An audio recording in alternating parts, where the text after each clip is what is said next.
कर्म करो, फल की इच्छा मत करो पर आधारित यह कहानी एक राजा था जो अपनी प्रजा का बहुत ख्याल रखता था।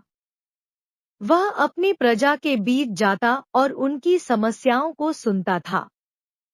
वह कोशिश करता था कि वह उनकी समस्याओं को दूर कर सके। उसकी कर्तव्यनिष्ठा के चर्चे दूर दूर तक फैले हुए थे। एक बार राजा अपने राज्य में भ्रमण करने के लिए निकले हुए थे। तब उनके कुर्ते का एक बटन टूट गया। यह देख राजा ने अपने मंत्री तो तुरंत बुलाया और उसे आदेश दिया कि वो गांव से एक अच्छे दर्जी को बुला लाएं, जो उनके कुर्ते का बटन लगा दे। यह सुन मंत्री ने गांव में दर्जी की खोज शुरू कर दी।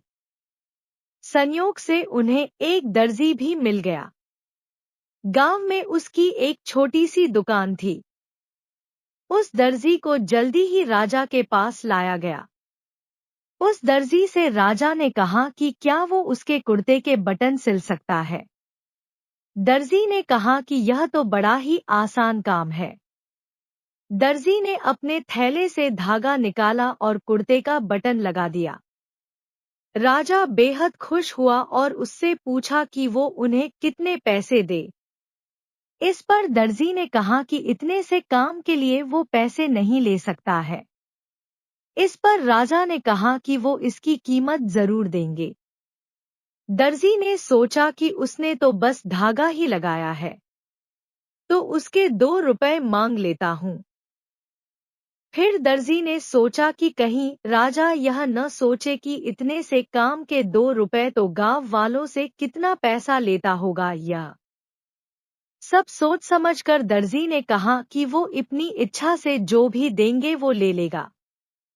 यह सुन राजा ने अपनी हैसियत के मुताबिक उसे 2 गांव देने का फैसला किया।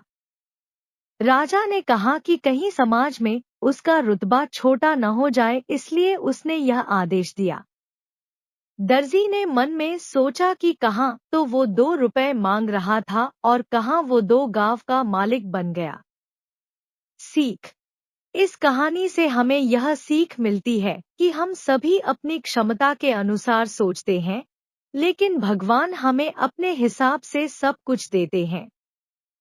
हम छोटा मांगते हैं और कई बार भगवान हमें उनके देने की क्षमता के आधार पर कुछ अच्छा और बड़ा दे देते हैं। इसलिए गीता में श्री कृष्ण ने भी कहा कि कर्म करो, फल की इच्छा मत करो, और यही इस कहानी का सार भी है। कहानी अच्छी लगी तो शेयर, लाइक, कमेंट करें।